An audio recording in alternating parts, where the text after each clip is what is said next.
Oculus के अनुप्रयोग, अब इसको हम स्टार्ट करते हैं। ऑकुलस के अनुप्रयोग, एप्लीकेशन ऑफ डेरिवेटिव्स, एक अलग से हमारे पास टॉपिक है ऑकुलस के अनुप्रयोग। इसमें पहला टॉपिक है कि राशियों में परिवर्तन की दर, किस प्रकार से इसमें हम ऑकुलस का अनुप्रयोग कर सकते हैं।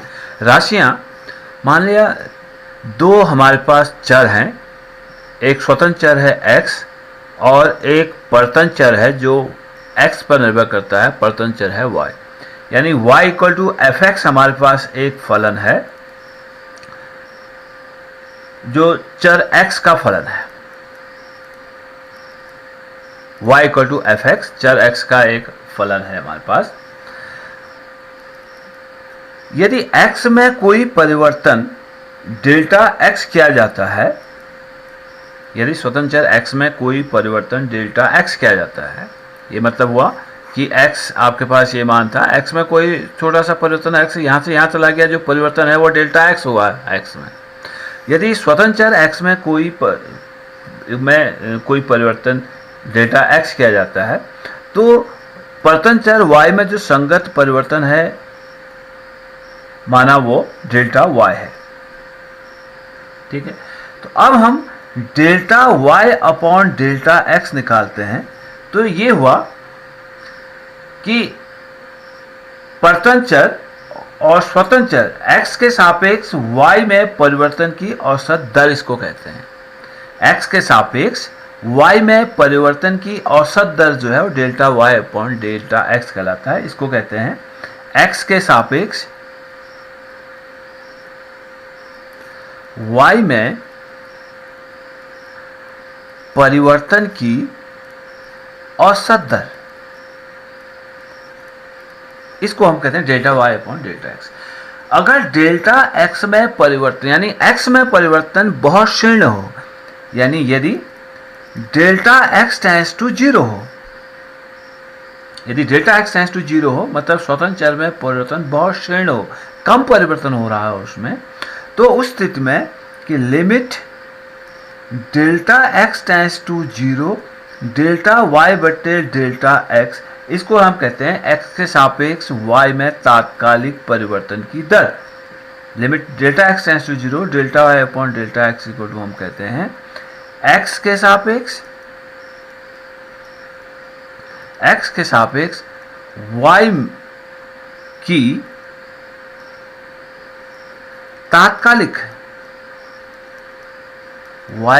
तात्कालिक परिवर्तन दर, इसको हम कहते हैं यदि limit delta x tends to 0 यानी स्वतंत्र चर में परिवर्तन बहुत क्षीण है, तो limit delta x tends to 0 delta y upon delta x कहलाता है x के सापेक्ष y की तात्कालिक परिवर्तन दर, इसको कहते हैं। और हम जानते हैं डिफरेंशिएशन जब हमने स्टार्ट किया था, limit delta x tends to 0 delta y upon delta x को हम कहते हैं dy upon dx equal to हमारे पास हो जाएगा x के सापेक्ष y के परिवर्तन की दर,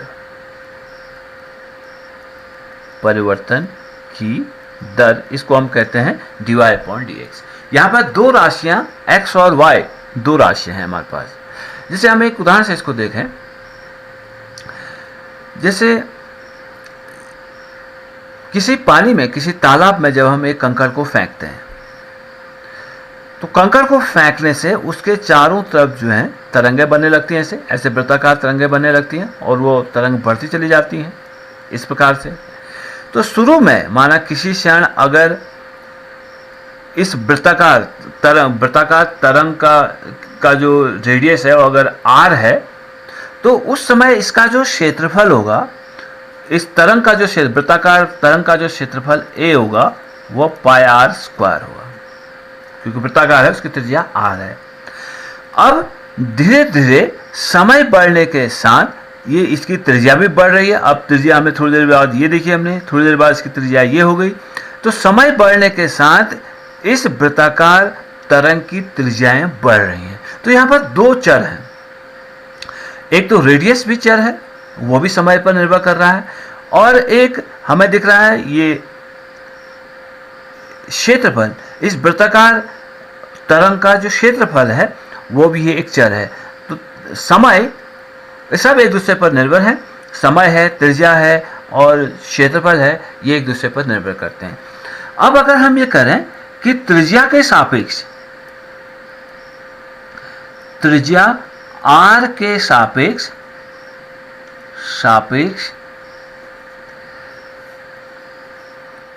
क्षेत्रफल में परिवर्तन की दर अगर मुझे निकालनी है, क्षेत्रफल में किसका क्षेत्रफल, इस वृत्ताकार तरंग के क्षेत्रफल में परिवर्तन की दर अगर मुझे निकालनी है तो कैसे करेंगे, परिवर्तन की दर, इसका मतलब होगा कि क्षेत्रफल में परिवर्तन की दर त्रिज्या के सापेक्ष, इसको ऐसे लिखेंगे d upon d r equal to, इसको डिफरेंशिएट करेंगे d upon d r of pi r square.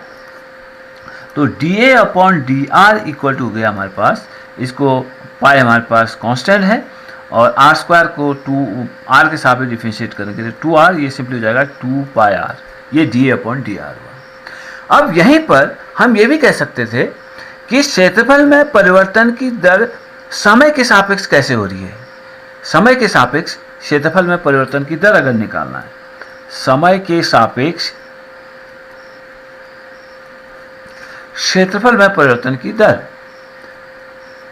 क्षेत्रफल में परिवर्तन की दर अगर ये हमें निकालना हो तो हम कैसे निकालते हैं कि dA अपॉन dt, यानी क्षेत्रफल में परिवर्तन की दर समय के सापेक्ष अगर निकालते तो हम इस क्षेत्रफल को पाई आर स्क्वायर को t के सापेक्ष डिफरेंशिएट करेंगे, d dt of pi r square.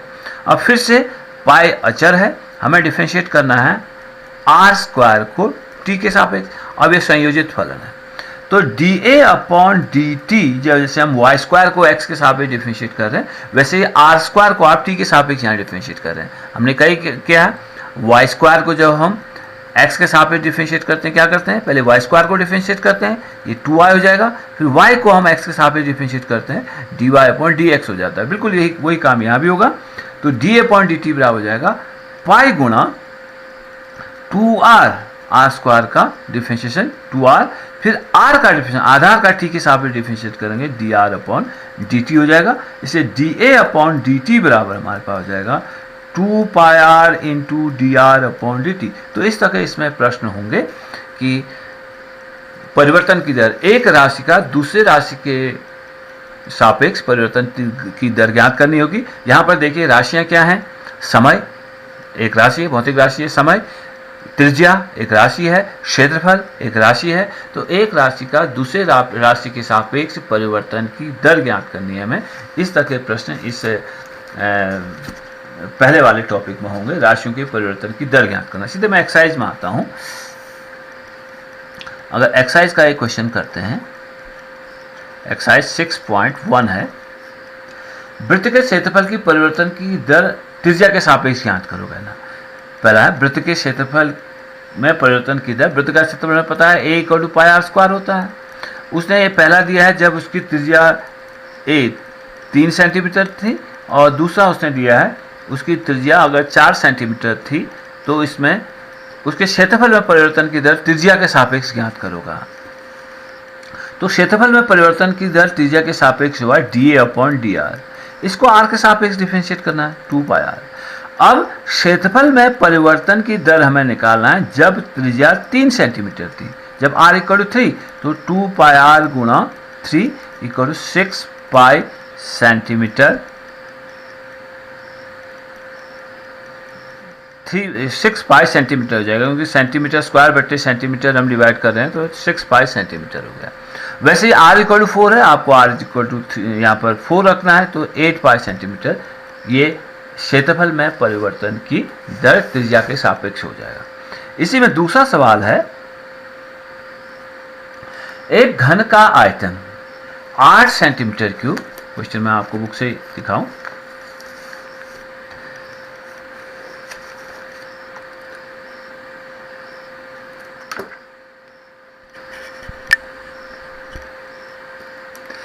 एक घन का आयतन 8 सेंटीमीटर क्यूब प्रति सेकंड की दर से बढ़ रहा है। अब प्रश्न ये है हमारे पास कि यदि एक घन के आयतन में परिवर्तन की दर 8 सेंटीमीटर क्यूब प्रति सेकेंड है। यहाँ पर घन में परिवर्तन की दर समय के सापेक्ष निकालनी दी गई है हमें, 8 सेंटीमीटर क्यूब प्रति सेकेंड है, तो उसके पृष्ठ में परिवर्तन की दर क्या होगी जबकि उसके किनारे की लंबाई जो है 12 सेंटीमीटर, यानी घन की भुजा अगर जिस समय 12 सेंटीमीटर थी, घन का आयतन बदल रहा है, तो आयतन बदल रहा है तो उसकी जो घन की कोरें हैं वो भी बदल रही होंगी, तो हमें उस समय उसके पृष्ठ में परिवर्तन की दर ज्ञात करनी है जबकि उसके घन की भुजा जो है 12 सेंटीमीटर है। तो हम जानते हैं घन का आयतन, पहले लिखते हैं, माना घन की भुजा किसी क्षण, क्योंकि ये बदल रहा है तो किसी क्षण हम x लेते हैं, घन की भुजा किसी क्षण x है, तो घन का आयतन उस समय क्या होगा, घन का आयतन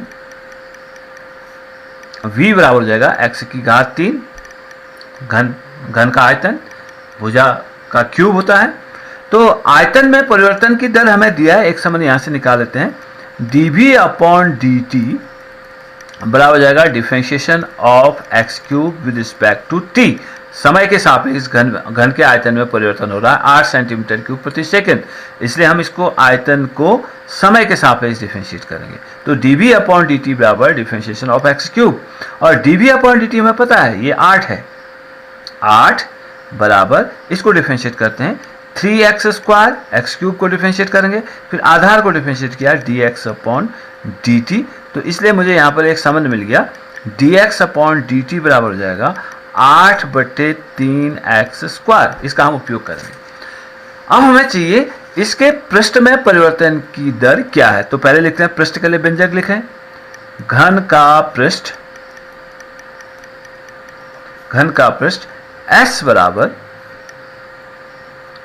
6x square, 6a square 6x square होगा, घन का पृष्ठ 6x स्क्वायर। अब पृष्ठ में परिवर्तन की दर ds अपॉन dt चाहिए हमें, बराबर हो जाएगा 6x स्क्वायर, इसको डिफरेंशिएट करेंगे t के सापेक्ष, dt ऑफ 6x स्क्वायर, इसको हमने t के सापेक्ष डिफरेंशिएट किया, 6 अचर है और x स्क्वायर को डिफरेंशिएट करेंगे 6 गुणा 2x, फिर x को डिफरेंशिएट किया dx अपॉन dt, तो ds अपॉन dt बराबर हुआ 12x dx अपॉन dt। हमें dx अपॉन dt पता है, इसका मान रख लेते हैं, ds अपॉन dt बराबर हुआ 12x गुणा 8/3x स्क्वायर, इसको सरल कर देते हैं, 3 चौको 12, x का एक पावर कट गया तो 8 चौको 32/x।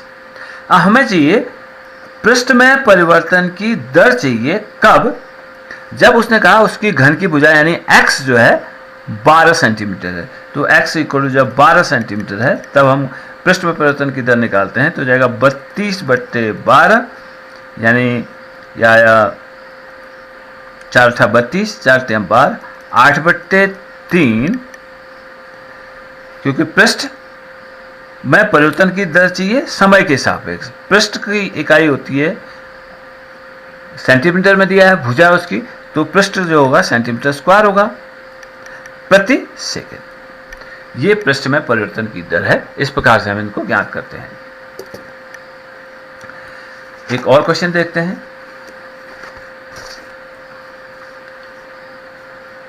चौथा देखें, एक परिवर्तनशील घन का किनारा 3 सेंटीमीटर प्रति सेकंड की दर से बढ़ रहा है, घन का आयतन किस दर से बढ़ रहा है जबकि किनारा आपको दिया है, तो हमें घन मान लेते हैं किसी क्षण, माना किसी क्षण, क्योंकि घन बदल रहा है तो किसी क्षण घन की भुजा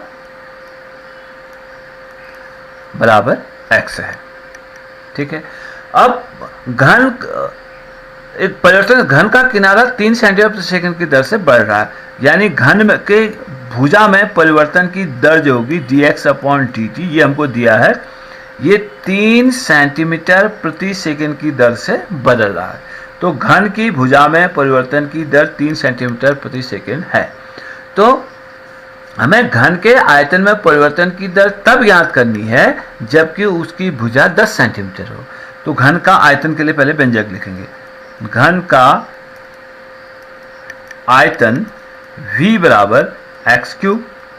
तो आयतन में परिवर्तन की दर समय के सापेक्ष dv अपॉन dt बराबर हो जाएगा 3x स्क्वायर, इसका डिफरेंशिएशन, फिर x का dx अपॉन dt। तो dx अपॉन dt का मान अगर यहाँ रख देते हैं 3x स्क्वायर गुणा dx अपॉन dt है 3, तो बराबर हो जाएगा 9x स्क्वायर। तो आयतन में परिवर्तन की दर के लिए जो व्यंजक है वो आया 9x स्क्वायर। घन का आयतन v बराबर एक्स क्यूब। आयतन में परिवर्तन की दर, इसको हमने डिफरेंशिएट करना है t के सापेक्ष। एक्स क्यूब का डिफरेंशिएट हुआ 3x square dx by dt, और dx बाई dt का मान यहाँ से रख दें जो हमें दिया है, तो 3x स्क्वायर गुणा 3 बराबर 9x स्क्वायर। तो आयतन समय के सापेक्ष आयतन में परिवर्तन की दर 9x स्क्वायर हुआ, यानी dv अपॉन dt बराबर 9x स्क्वायर। अब हमें चाहिए आयतन में परिवर्तन की दर ज्ञात कीजिए dv अपॉन dt जब घन की भुजा x बराबर जब 10 सेंटीमीटर था, तब हमें घन के आयतन में परिवर्तन की दर चाहिए। ये बराबर हो जाएगा हमारे पास is equal to X equal to, आप यहाँ पर 10 रखें, 9 इंटू 10 का वर्ग यानी 100 गुणा 9, 900 सेंटीमीटर क्यूब प्रति सेकेंड। आयतन में परिवर्तन किया जाएगा, आयतन है सेंटीमीटर क्यूब प्रति सेकेंड। इस प्रकार से हम इसको करेंगे।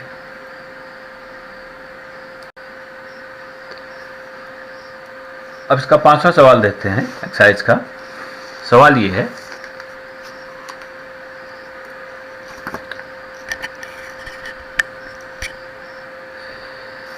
एक स्थिर झील में एक पत्थर डाला जाता है और तरंगें वृत्तों में 5 सेंटीमीटर प्रति सेकंड की गति से चलती हैं। जब वृत्ताकार तरंग की त्रिज्या 8 सेंटीमीटर है, तो उस क्षण घिरा हुआ क्षेत्रफल किस दर से बढ़ रहा है, यानी जो तरंग का क्षेत्रफल है वो किस दर से बढ़ रहा है, ये हमें बताना है। पहली बात तो ये है, उसने मान लेते हैं किसी क्षण जो है, क्योंकि ये तरंगों का जो गोलाकार तरंगें हैं उनका क्षेत्रफल बढ़ता चला जा रहा है, तरंगें आगे को बढ़ती चली जा रही हैं, तो वृत्ताकार तरंग की त्रिज्या भी बढ़ती चली जाएगी। मान लेते हैं, माना किसी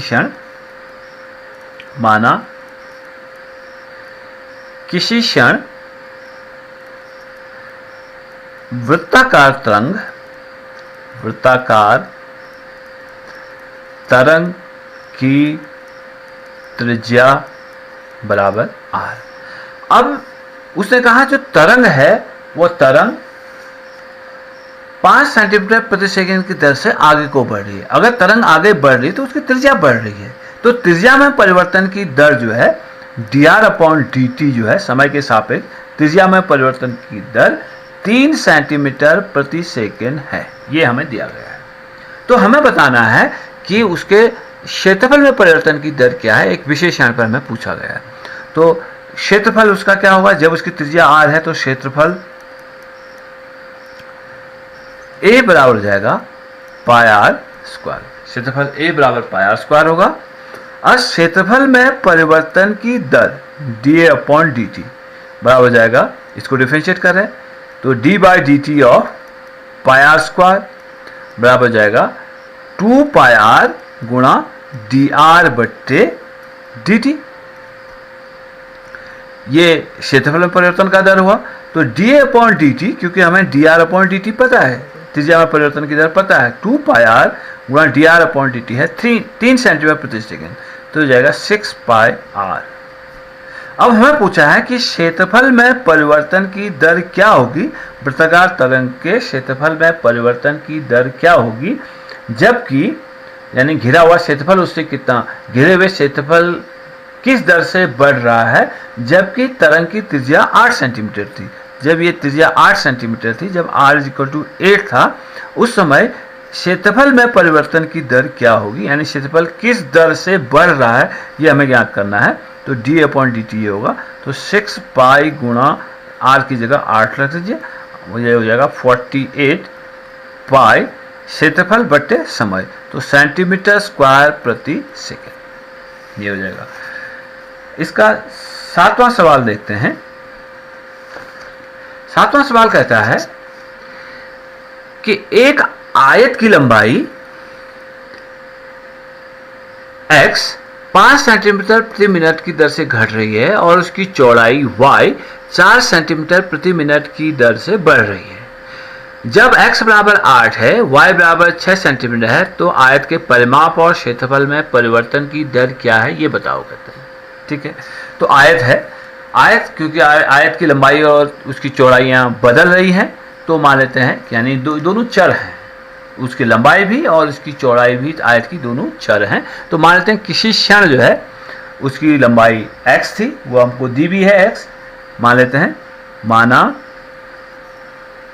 किसी क्षण आयत की लंबाई बराबर x, चौड़ाई बराबर y। अब उसने कहा लंबाई में परिवर्तन की दर, यानी लंबाई जो है आयत की लंबाई 5 सेंटीमीटर प्रति मिनट की दर से घट रही है, यानी आयत की लंबाई में परिवर्तन की दर समय के सापेक्ष dx/dt, ये 5 सेंटीमीटर प्रति मिनट की दर से घट रही है, तो परिवर्तन की दर नेगेटिव कहलाएगी, -5 सेंटीमीटर प्रति मिनट की दर से घट रही है। और उसकी जो चौड़ाई है वो समय के सापेक्ष बढ़ रही है, 4 सेंटीमीटर प्रति मिनट की दर से वो बढ़ रही है। ठीक हो गया। तो हमें बताना है कि आयत के परिमाप में परिवर्तन किस दर से हो रहा है एक विशेष क्षण पर, जब आपको x और y के मान दिए गए हैं। तो पहला है आयत का परिमाप, पहले निकालते हैं आयत का परिमाप। अगर आयत का परिमाप से c अगर मैं कहता हूं परिमाप, या p कहें पेरीमीटर, या c कहते हैं आयत का परिमाप, c = 2 गुणा लंबाई धन चौड़ाई x धन y, ये होता है। अब आयत के परिमाप में परिवर्तन की दर dc/dt समय के सापेक्ष क्या होगा? आयत के परिमाप में परिवर्तन की दर dc/dt, इसको डिफरेंशिएट करें, 2 गुणा x को डिफरेंशिएट करेंगे t के सापेक्ष dx/dt, धन y को डिफरेंशिएट करेंगे t के सापेक्ष dy/dt। तो dc/dt बराबर जाएगा हमारे पास, बराबर कब चाहिए आयत में परिवर्तन की दर? हमें चाहिए जब x बराबर हमारे पास था, जब लंबाई उसकी 8 सेंटीमीटर है और उसकी चौड़ाई y बराबर 5 सेंटीमीटर है। अभी इस पर निर्भर नहीं कर रहा है, क्योंकि ये सीधे dx यानी लंबाई और चौड़ाई के परिवर्तन की दर पर निर्भर कर रहा है। परिमाप में परिवर्तन की दर उनकी लंबाई और चौड़ाई पर निर्भर नहीं कर रहा है, बल्कि लंबाई और चौड़ाई के परिवर्तन की दर पर निर्भर कर रहा है। 2 गुणा dx/dt है -5, dy/dt है धन 4, तो हमारे पास हो जाएगा 2 गुणा ऋण 1, यानी परिमाप आयत के परिमाप में परिवर्तन की दर dc/dt हमारे पास हो जाएगा -2 सेंटीमीटर प्रति मिनट, ये हो जाएगा, यानी घट रहा है, यानी आयत का जो परिमाप है वह 2 सेंटीमीटर प्रति मिनट की दर से घट रहा है। और दूसरा हमें उसके क्षेत्रफल में परिवर्तन की दर चाहिए। तो आयत का क्षेत्रफल a बराबर लंबाई गुणा चौड़ाई x गुणा y। अब क्षेत्रफल में परिवर्तन की दर चाहिए dA/dt। अभी प्रोडक्ट रूल से होगा, first function x into dy/dt, धन second function y differentiation of x dx/dt। अब क्षेत्रफल में परिवर्तन की दर हमें चाहिए जब x बराबर 8 y बराबर 5 है, तो ये बराबर होगा, इनके मान रख लेते हैं, x बराबर है 8 गुणा dy/dt है 4, dy/dt हमें दिया है 4 सेंटीमीटर प्रति मिनट, धन y बराबर हमारे पास है 5 और dx/dt है -5। तो इसलिए क्षेत्रफल में परिवर्तन की दर dA/dt बराबर हुआ 8 चक्को 32 ऋण 25, तो dA अपॉन dt बराबर हुआ दैट इज 7 सेंटीमीटर क्षेत्रफल है तो सेंटीमीटर स्क्वायर प्रति मिनट। ये क्षेत्रफल में परिवर्तन की दर हो जाएगी, आयत के क्षेत्रफल में परिवर्तन की दर 7 सेंटीमीटर स्क्वायर प्रति मिनट। एक और सवाल देखते हैं, 8वां देखिए इसी तरह का। एक गुब्बारा, 8वां है, एक गुब्बारा जो सदैव गोलाकार रहता है एक पंप द्वारा 900 सेंटीमीटर क्यूब गैस प्रति सेकंड भरकर फुलाया जाता है। तो गुब्बारे की त्रिज्या के परिवर्तन की दर ज्ञात कीजिए जबकि उसकी त्रिज्या 5 सेंटीमीटर है। इस बात को समझिए कि गुब्बारे का आयतन 900 सेंटीमीटर क्यूब प्रति सेकंड की दर से बढ़ रहा है। उसमें जो हवा भरी जा रही है वह 900 सेंटीमीटर क्यूब प्रति सेकंड की दर से भरी जा रही है। इसलिए गुब्बारे का आयतन 900 सेंटीमीटर क्यूब प्रति सेकंड की दर से अगर बढ़ रहा है तो गुब्बारे की त्रिज्या में परिवर्तन की दर ज्ञात करो कह रहा है।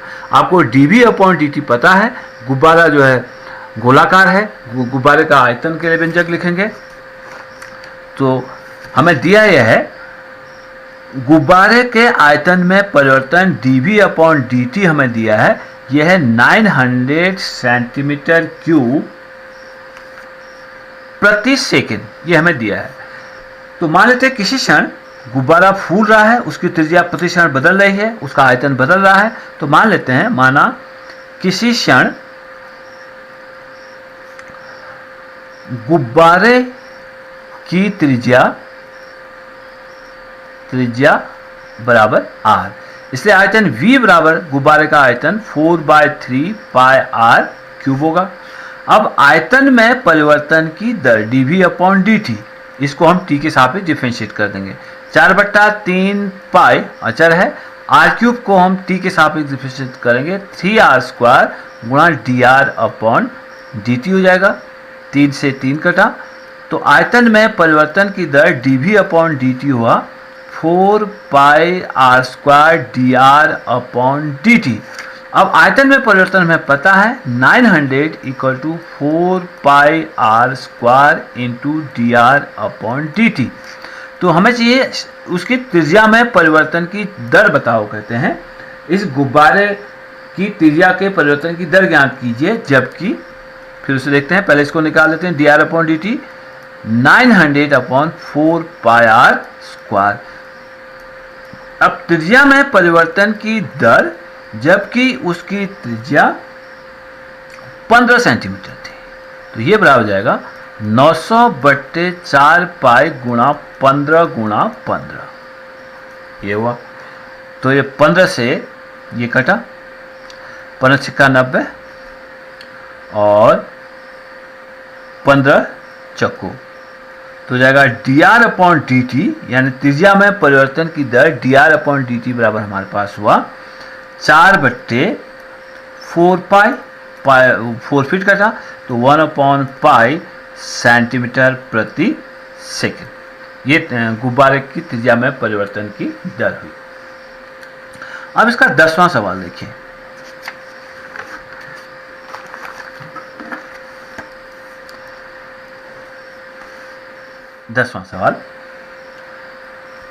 सवाल यह है,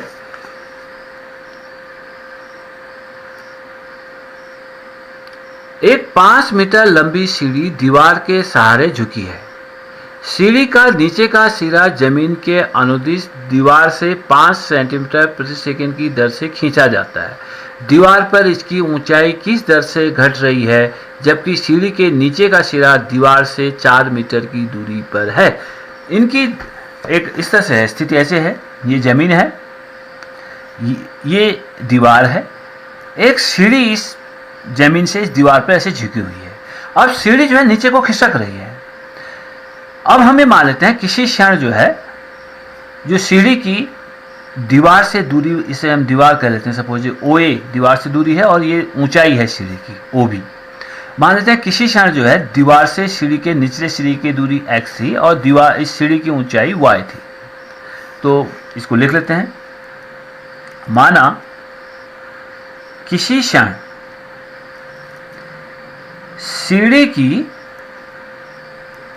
सीढ़ी की दीवार से दूरी बराबर x तथा ऊंचाई बराबर y है। अब जो सीढ़ी की लंबाई हमें दी है ये ऑलवेज कांस्टेंट होगी, सीढ़ी की लंबाई हमेशा अचर होगी। उसने कहा था 5 मीटर सीढ़ी है, 5 मीटर है, इस सीढ़ी की लंबाई 5 मीटर है। अब इस समय में जिस स्थिति में जिस समय सीढ़ी की दीवार से दूरी x है, क्योंकि x और y बदल रहे हैं, सीढ़ी नीचे खिसकेगी, y बदल जाएगा, x बदल जाएगा, तो x और y यहाँ पर चर हैं। तो किसी क्षण जिस समय सीढ़ी की दीवार से दूरी x है और सीढ़ी की ऊंचाई y है, उस क्षण हम इसमें x y और 5 में यानी सीढ़ी की लंबाई में एक संबंध निकाल लेते हैं। तो x स्क्वायर धन y स्क्वायर बराबर 5 का वर्ग 25, ये एक संबंध इनमें आता है। जब हमें चरों का विलोपन करना होगा तो इस समीकरण का हम उपयोग करेंगे।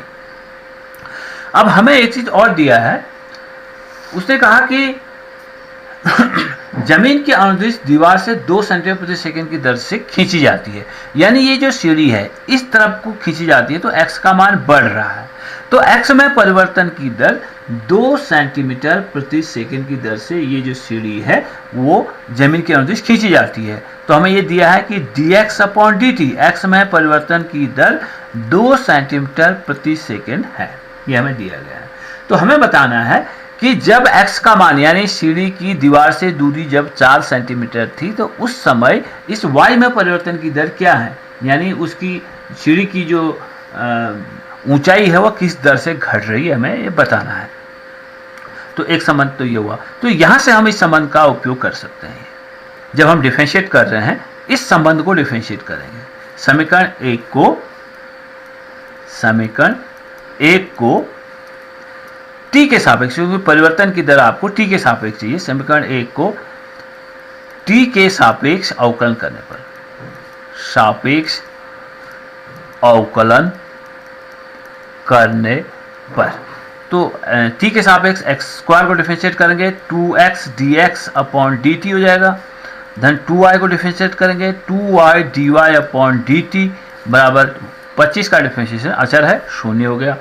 हमें 2y dy अपॉन dt चाहिए, इसको एक तरफ रखते हैं, 2y dy अपॉन dt बराबर हमारे पास हो जाएगा minus 2x dx upon dt, तो 2 कैंसिल हो गया, तो dy अपॉन dt बराबर हुआ minus of x upon y dx upon dt। अब एक चीज देखिए, हमें y में परिवर्तन की दर चाहिए, वो निर्भर करता है dx अपॉन dt पर, वो हमें ज्ञात है, dx अपॉन dt 2 सेंटीमीटर प्रति सेकेंड है। वो x पर निर्भर करता है, x भी हमें पता है कि उस समय उसने कहा सीढ़ी की दीवार से दूरी 4 सेंटीमीटर होगी, वो भी हमें पता है, लेकिन ये y पर भी निर्भर करता है, तो उस समय हमें y का मान ज्ञात करना होगा। इसे समीकरण नंबर 2 कह देता हूँ, फिर इसमें मान रखेंगे, तो y का मान निकालना आवश्यक होगा। चित्र से हमने कहा, चित्र से या समीकरण 1 से कह देते हैं, समीकरण 1 हमने चित्र 1 से ही निकाला है। समीकरण 1 से जब x बराबर 4 तो y का मान निकाल लेते हैं। जब x का मान 4 है तो उसने कहा तब y में परिवर्तन की दर क्या होगी, तो उस समय y ज्ञात कर लेते हैं। तो x स्क्वायर बराबर हो जाएगा 4 का वर्ग धन y स्क्वायर बराबर 25, तो y स्क्वायर बराबर 25 16, तो y स्क्वायर बराबर 9, इसलिए y बराबर हो गया 3। इसलिए dy अपॉन dt y में परिवर्तन की दर, सीढ़ी की ऊंचाई किस दर से घट रही है, dy upon dt equal to minus x upon y। x हमारे पास 4 है, y हमारे पास 3 है, और dx अपॉन dt हमारे पास ज्ञात है 2 है। तो dy अपॉन dt बराबर हो जाएगा माइनस 8/3 सेंटीमीटर प्रति सेकेंड। अतः सीढ़ी की ऊंचाई घट रही है, सीढ़ी की ऊंचाई 8/3 सेंटीमीटर प्रति सेकेंड की दर से घट रही है, क्योंकि y में परिवर्तन की दर नेगेटिव आया है, इसलिए सीढ़ी की ऊंचाई जो है घट रही है। तो उसने कहा था कोई एक सीढ़ी है, 5 मीटर लंबी सीढ़ी है जो एक दीवार से लगी हुई है। मान लेते हैं दीवार से इस सीढ़ी के निचले सिरे की दूरी की समय x थी, इसकी ऊंचाई y थी। तो उस क्षण इनमें संबंध होगा एक्स स्क्वायर धन वाई स्क्वायर, क्योंकि समकोण त्रिभुज बन रहा है। समकोण त्रिभुज में एक्स स्क्वायर धन वाई स्क्वायर बराबर 5 का वर्ग 25 होगा। ये एक संबंध हो गया। और हमें दिया था कि ये जब हम इसको अगर 2 सेंटीमीटर प्रति सेकंड की दर से इधर को खींचते हैं, यानी x में परिवर्तन की दर dx/dt 2 सेंटीमीटर प्रति सेकंड दिया है, तो उस क्षण हमें y में परिवर्तन की दर ज्ञात करना है। तो इसी संबंध को पहले डिफरेंशिएट करते हैं t के सापेक्ष। इसका 11वां सवाल देखें। प्रश्न यह है कि एक कण इस वक्र 6y = x³ + 2 के अनुगत गति कर रहा है। इस वक्र के अनुदिश जो है, ये एक वक्र जब भी होगा 2 डायमेंशनल एक फिगर है, इस वक्र के अनुदिश जो है ये एक कण जो है गति कर रहा है। वक्र पर उन बिंदुओं को ज्ञात कीजिए जबकि x निर्देशांक की तुलना में y निर्देशांक 8 गुना तीव्रता से बदल रहा है। जब कोई कण जो है किसी भी वक्र के अनुदिश इस तरह से गति कर रहा है, अगर वो वक्र के अनुदिश गति कर रहा है तो जब ये इस तरह से घूम रहा है तो इसके x और y निर्देशांक सदैव बदल रहे हैं। यहाँ पर इस कण के x निर्देशांक और y निर्देशांक कुछ होंगे। जब ये थोड़ा आगे निकल जाता है, इसका x निर्देशांक और इसका y निर्देशांक दोनों बदल जाएंगे। तो उसने ये संबंध दिया कि ये जो कण है वह वक्र के अनुदिश गति कर रहा है और वक्र उन बिंदुओं को ज्ञात कीजिए जहां पर x निर्देशांक की तुलना में y निर्देशांक 8 गुना तीव्रता से बदल रहा है। वक्र पर वो बिंदु ज्ञात करने हैं। मान लें ये बिंदु है, तो इस बिंदु के निर्देशांक ज्ञात कीजिए। यहाँ पर इसके x निर्देशांक में परिवर्तन की दर, यानी इसके निर्देशांक अगर x और y हैं तो x निर्देशांक में परिवर्तन की दर dx/dy हो जाएगा, y निर्देशांक में परिवर्तन की दर dy/dt हो जाएगा। तो हमें जो है इस बिंदु के निर्देशांक ज्ञात करने हैं, जबकि शर्त ये है कि x निर्देशांक की तुलना में y निर्देशांक 8 गुना तीव्रता से बदल रहा है। हल कैसे करेंगे? वक्र है 6y = x³ + 2। तो इसको हम समय के सापेक्ष डिफरेंशिएट करें, क्योंकि समय के सापेक्ष इसके निर्देशांक बदल रहे हैं। तो t के सापेक्ष, समय के सापेक्ष इसका अवकलन करने पर, t के सापेक्ष अवकलन करने पर हमारे पास जाएगा 6, t के सापेक्ष y को डिफरेंशिएट करेंगे 6dy/dt, फिर x³ को डिफरेंशिएट करेंगे 3x² dx/dt और 2 है अचर है। हमें दिया है कि x निर्देशांक की तुलना में y निर्देशांक 8 गुना तीव्रता से बदल रहा है, यानी y निर्देशांक में परिवर्तन की दर dx। यहां पर ले लेते हैं, माना वक्र पर बिंदु xy है, वक्र पर कोई चर बिंदु xy है, तभी वक्र का समीकरण ये आया 6y = x³ + 2। तो दिया है y निर्देशांक, यानी वक्र पर अगर किसी क्षण बिंदु xy है तो उसका y निर्देशांक ये हुआ y में परिवर्तन की दर dy/dt। उस बिंदु के x निर्देशांक में परिवर्तन की दर का 8 गुना है, यानी वो कहता है x निर्देशांक की तुलना में y निर्देशांक 8 गुना तीव्रता से बदल रहा है, यानी y निर्देशांक में dy/dt, y निर्देशांक में परिवर्तन की दर dy/dt ये x निर्देशांक में परिवर्तन की दर का 8 गुना होगा। तभी हम कह रहे हैं कि x निर्देशांक की तुलना में y निर्देशांक में परिवर्तन की दर 8 गुना है। तो dy/dt = 8 गुना dx/dt हमको दिया है। इसलिए इसको समीकरण अगर 1 हम कहते हैं तो समीकरण 1 से इस मान को यहाँ रख देते हैं dy/dt, तो जगह 6 गुणा 8 गुणा dx/dt बराबर 3x² dx/dt। जो कैंसिल निकाल देते हैं, dx/dt कट गया, 38 बराबर 3x² या x² बराबर 16, तो x बराबर आया ±4। जब x = +4 है तब y का मान ज्ञात करते हैं, जब x = -4 है तब y का मान ज्ञात करते हैं। इसलिए वक्र के समीकरण से जब x बराबर 4 है तो हमारे पास हो जाएगा 6y बराबर 4 का क्यूब धन 2, तो 6y बराबर 64 धन 2 बराबर 66, इसलिए y बराबर हो जाएगा 66/6 बराबर 11।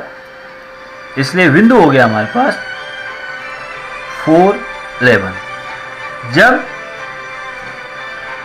x बराबर ऋण 4 है तो 6y बराबर हो जाएगा -4 धन 2, 6y बराबर -64 धन 2, 6y बराबर -62 और y बराबर -62/6, यानी y बराबर -31/3। इसलिए बिंदु हो गया ये। जब x बराबर ऋण 4 हुआ तो 6y इस वक्र के समीकरण में हम रखेंगे, क्योंकि ये जो बिंदु है वक्र पर रहेंगे बिंदु, तो वक्र के समीकरण को संतुष्ट करेंगे। जब x = -4 है तो 6y = x³ + 2 में हम x का मान रखेंगे। ये हो जाएगा 6y बराबर -4 धन 2, 6y बराबर -64 धन 2, 6y बराबर -62, y बराबर -62/6, 2 का भाग जा रहा है इसमें, 31/3 ये हुआ। इसलिए जो बिंदु है उसका x निर्देशांक जब ऋण 4 था तो उसका y निर्देशांक जो -62/6 है। ये अभीष्ट बिंदु हैं वक्र पर, जहां पर x निर्देशांक की तुलना में y निर्देशांक 8 गुना तीव्रता से बदल रहा है। देखिए इसका 14वां सवाल करते हैं। एक पाइप से रेत 12 सेंटीमीटर क्यूब प्रति सेकंड की दर से गिर रही है। गिरती रेत जमीन पर एक शंकु बनाती है जिसकी ऊंचाई सदैव आधार की त्रिज्या का छठा भाग है, यानी ऊंचाई आधार की त्रिज्या का छठा भाग है। तो रेत के से बने शंकु की ऊंचाई किस दर से बढ़ रही है जबकि ऊंचाई 4 सेंटीमीटर है, ये हमें पता करना है। देखिए जो रेत गिर रही है वो रेत गिर के, जो पाइप से रेत गिरी है वो 12 सेंटीमीटर क्यूब प्रति सेकंड की दर से गिर रही है, और ये रेत गिर रही है वो एक शंकु बना रही है। इसका मतलब रेत गिरने से जो शंकु बन रहा है उस शंकु का आयतन 12 सेंटीमीटर क्यूब प्रति सेकंड की दर से बढ़ रहा है। तो हमें ज्ञात करना है कि उसकी ऊंचाई किस दर से बढ़ रही है जबकि ऊंचाई उसकी 4 सेंटीमीटर। हल कैसे करेंगे? क्योंकि उसकी ऊंचाई और उसकी त्रिज्या, अगर उसका आयतन बदल रहा है तो उसकी ऊंचाई और त्रिज्या भी सदैव बदल रही है। तो मान लेते हैं किसी क्षण शंकु के आधार की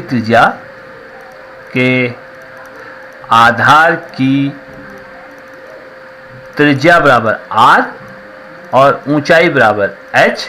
हमें दिया है कि शंकु की ऊंचाई सदैव आधार की त्रिज्या का छठा भाग है, यानी जो ऊंचाई है h वो आधार की त्रिज्या r का छठा भाग है, इस प्रकार से। इसलिए हम h बराबर r/6, या हम कह सकते हैं कि r बराबर 6h होगा। इसका हम कहीं उपयोग करेंगे।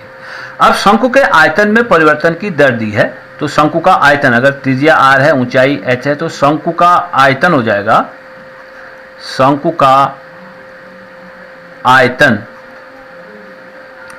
v बराबर होता है 1/3 पाई r² h होता है। अब आयतन में परिवर्तन की दर दी है, लेकिन आयतन जो है दो चरों पर निर्भर कर रहा है, त्रिज्या और ऊंचाई पर। आयतन में परिवर्तन की दर dv/dt दिया है और dh/dt हमें ज्ञात करना है। तो जब हम इसको डिफरेंशिएट करते हैं प्रोडक्ट रूल से तो dr/dt भी पद इसमें आएगा। r हमें अलग से दिया नहीं है, उसका संख्यात्मक मान नहीं दिया, तो इस r का विलोपन करना होगा हमें दिए गए संबंध से कि r बराबर 6h है। उसने दिया था कि उसकी ऊंचाई सदैव आधार की त्रिज्या का छठा भाग होता है, इसलिए r = 6h जो संबंध हमने निकाला है वहाँ इस संबंध से इस r का हम विलोपन कर देते हैं, तभी हम dh/dt को संख्यात्मक रूप से मान ज्ञात कर पाएंगे। तो v = हो जाएगा 1/3 पाई गुणा r बराबर हो जाएगा 6h का वर्ग गुणा h।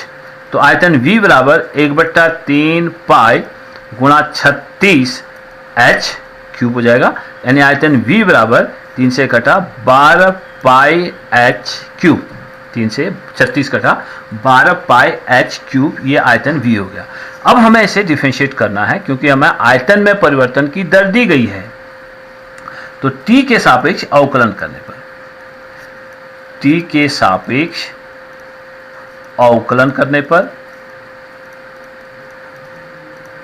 तो dv/dt हो जाएगा, ये बराबर 12 पाई गुणा h³ को डिफरेंशिएट करेंगे 3h² गुणा dh/3 डी टी, यही चाहिए हमें, d h upon D t, यानी ऊंचाई में परिवर्तन की दर क्या होगी। और d v upon D t पता है, ये 12 सेंटीमीटर क्यूब प्रति सेकेंड की दर से आयतन उसका बढ़ रहा है। जिस दर से नीचे बालू गिर रहा है पाइप से, उसी दर से उस शंकु का आयतन बढ़ेगा। तो शंकु के आयतन में परिवर्तन की दर 12 सेंटीमीटर क्यूब प्रति सेकेंड है, ये हमें पता है।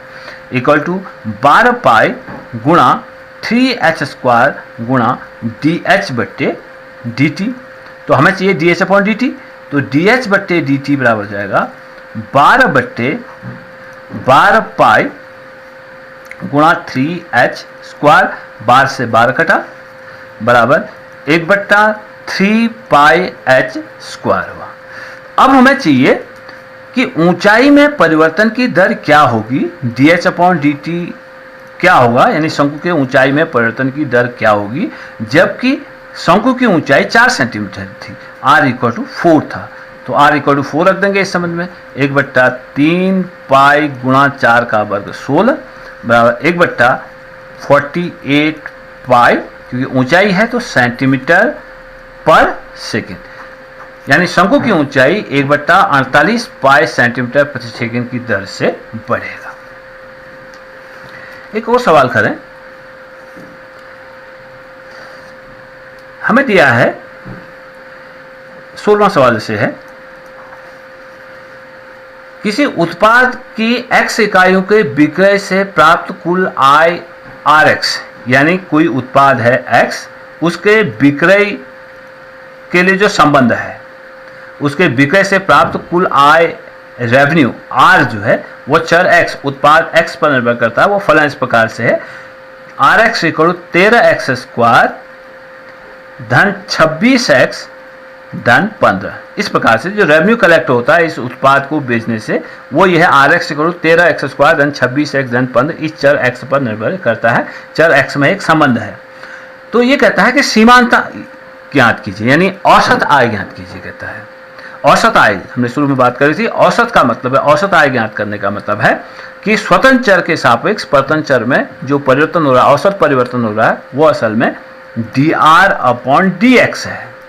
स्वतंत्र चर के सापेक्ष परतंत्र चर में जो औसत परिवर्तन हो रहा है वो dr अपॉन dx कहलाता है। ये बराबर हो जाएगा 13 26x धन 26।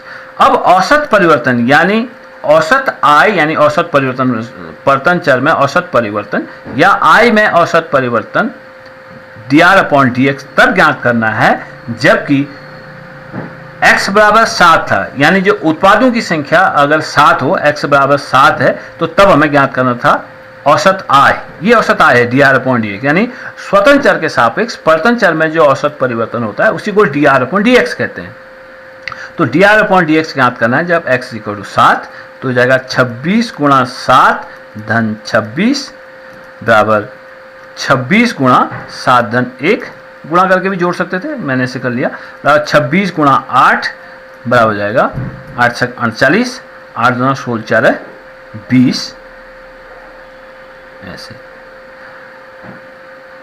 सॉरी 20, 8 छक 38, 8 गुणा 16 4 20, यानी हो जाएगा 208 रुपया, 208 रुपया ये औसत आय हो जाएगी। अगर ये रुपये में दिया है तो 208 रुपया जो है औसत आय हो जाएगी। इस प्रकार से ये हमने